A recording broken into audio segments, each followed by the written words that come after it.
কি ব্যাপার আপনারা? হ্যাঁ, আমরা ব্যাংক থেকে এসেছি। আপনি ব্যাংক থেকে যে হোম লোন নিয়েছেন তার 3 মাসের কিস্তি বাকি আছে।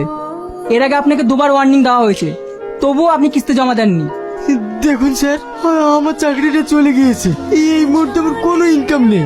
আপনারা আমাকে কিছুদিন সময় দেন, আমি আপনাদের সমস্ত টাকা পরিশোধ করে দেবো। আমরা আপনাকে আর কোনো সময় দিতে পারবো না। কালকের মধ্যে যদি আপনি টাকা পরিশোধ করতে না পারেন, তাহলে আপনার ওই বাড়ি ব্যাংকের অধীনে চলে আসবে।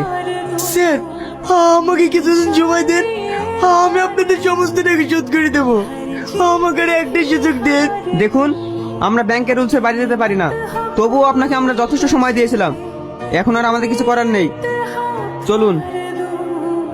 কি ব্যাপার তুমি? আমার সাথে একটু দরকার আছে। আমার সাথে আবার তোমার কিসের দরকার? পল্লবী, আমি তোমাকে অনেক ভালোবাসি। আমি তোমাকে শেষবারের মতো অনুরোধ করছি, তুমি আমাকে ছেড়ে দিও না। প্লিজ বাড়ি ফিরে চলো। মেয়েটা দুদিন ধরে কিচ্ছু খায়নি, শুধু মামা করে খাচ্ছি। আমি তোমার পা ধরছি, তুমি আমার একটা কথা রাখো। পল্লবী কে রে? আব্বা রিয়াজ এসছে। এই তুই আমাদের বাড়িতে কি করতে এসেছিস? যা হত তো সেদিন মিটিং হয়ে গেছে, বেড়া বাড়ি থেকে। এরপরেও যদি তোকে এই বাড়ির আশেপাশে দেখি না, তোর কপালে অনেক কষ্ট আছে।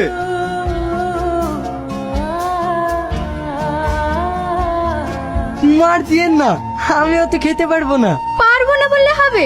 তুমি আমাদের একমাত্র জামাই, যা দিয়েছি সব খেয়ে নাও। খেলেন ভাই, খেলেন। আব্বা আবার বাজার থেকে 2 কেজি খাসির মাংস নিয়ে আসলো, এখন সারাদিন খেয়েই যেতে হবে। কি হলো তোমার আবার হঠাৎ করে মন খারাপ হলো কেন? আজকে না গেলে হতো না। দেখো, আমি একজন মাস্টার, আমার স্কুলে অনেক দায়িত্ব আছে। এখন দেখছি এই চাকরিটাই আমার শত্রু। একদিনও তোমাকে নিয়ে ঘুরতে যেতে পেলাম না। যদি এই চাকরিটা আমার না থাকতো, তুমি আমায় ভালোবাসতে?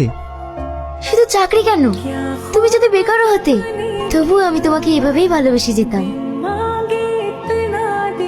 বাবু, তোর স্বপ্নের বাড়িটা ব্যাংকের লোক এসে দখল করে নিচ্ছে। ওর আমার কোনো কথা শুনলো না। তুই তাড়াতাড়ি চ।